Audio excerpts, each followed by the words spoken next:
Hello, Slicey Dicers. This is Brian with just a very quick video for you. Just a little preview of kind of what's coming up, I guess, sort of. I have two warranty issues with two different companies. I am going to get them fixed under warranty, and I'm going to document it here for you. So we'll see how it goes. I've already contacted both companies. One of these knives has to go back. One they're just sending me a part for.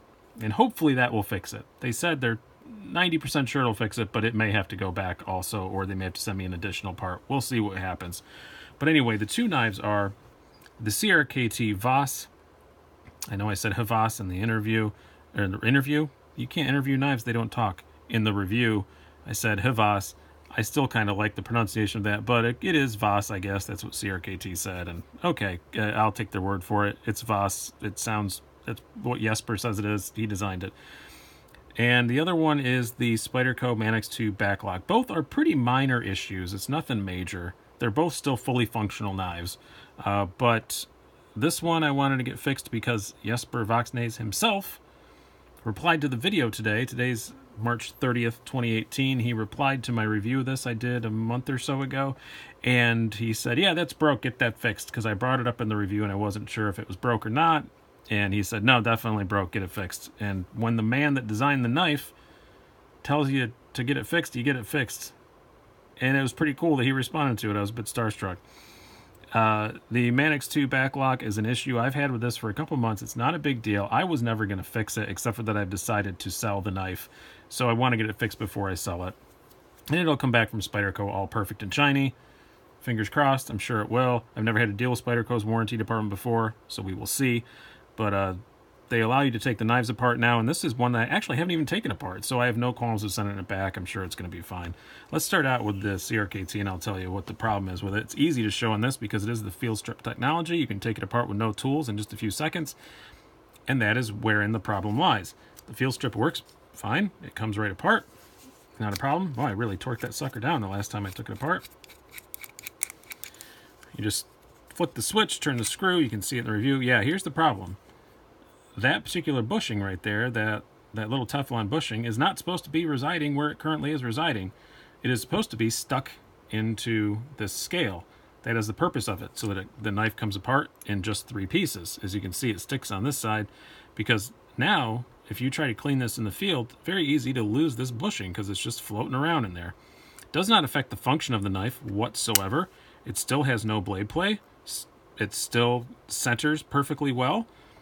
No issues there. It's just not supposed to do that. So if I ever want to take it apart in the field, which probably honestly is not going to happen, but if I did, that would be an issue. So they're going to send me a whole new set of bushings. I won't even bother changing the other one because it works fine. But these are supposed to kind of snap in like Legos, sort of, into that side, and this one is not doing that. So hopefully that will fix it. If it does not, then it will need to have the scale replaced also, which they said they would send me without sending the knife back. So that would be, either way, this one's probably not going to have to go back, I don't think, but it's going to, it may require more than one parts shipment. There we go. Sometimes you gotta get a little squeeze there to switch close. Now the Manix 2 backlock, really even a more minor issue, and again, I've dealt with it for a couple months and it hasn't really bothered me, but I want to sell this not because I don't love the knife. I do love the knife. The Manix 2 backlock is amazing. I do really like it, but I just don't use it very much, and it's 140 some bucks now after the price increase, and I'm kind of like, yeah, I don't really want something sitting around. I have not touched it in a month. I'm very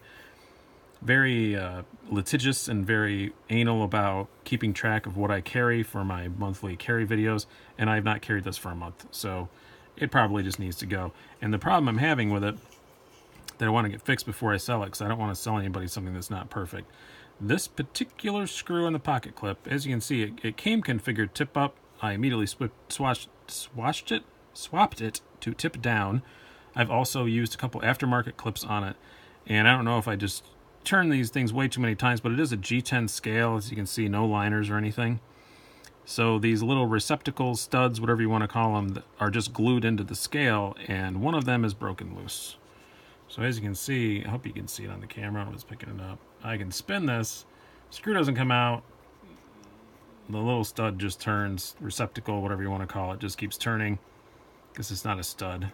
But the female part of this union just spins free in there. So they said they're probably just going to replace that whole scale. And, you know, when you ever send some back to them, you know, they also not that it needs it, they'll sharpen it up and all that stuff. It'll come back basically a brand new Manix 2 backlock for me to pass on to someone else. So I will let you guys know how it goes. The parts for this are already in the mail, and this is going out. It's probably in the mail by the time you see this. I'm recording it on Friday night, but I'm going to mail it out tomorrow morning, Saturday morning, and I'm also going to put this video up Saturday morning. So it's probably already on its way back to Golden, Colorado.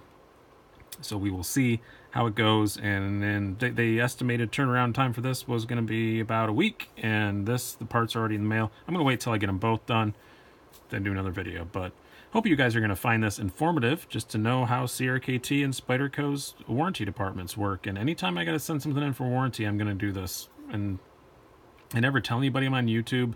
I didn't drop Jesper Voxnays's name when I called CRKT, even though it was very tempting because I was very flattered by it. I wanted to just say, Jesper told me to get my knife fix my knife, but I didn't. I want to be treated like everybody else, so I didn't say it. So we will see how it goes, and I will keep you updated. Have a good one. Talk to you later.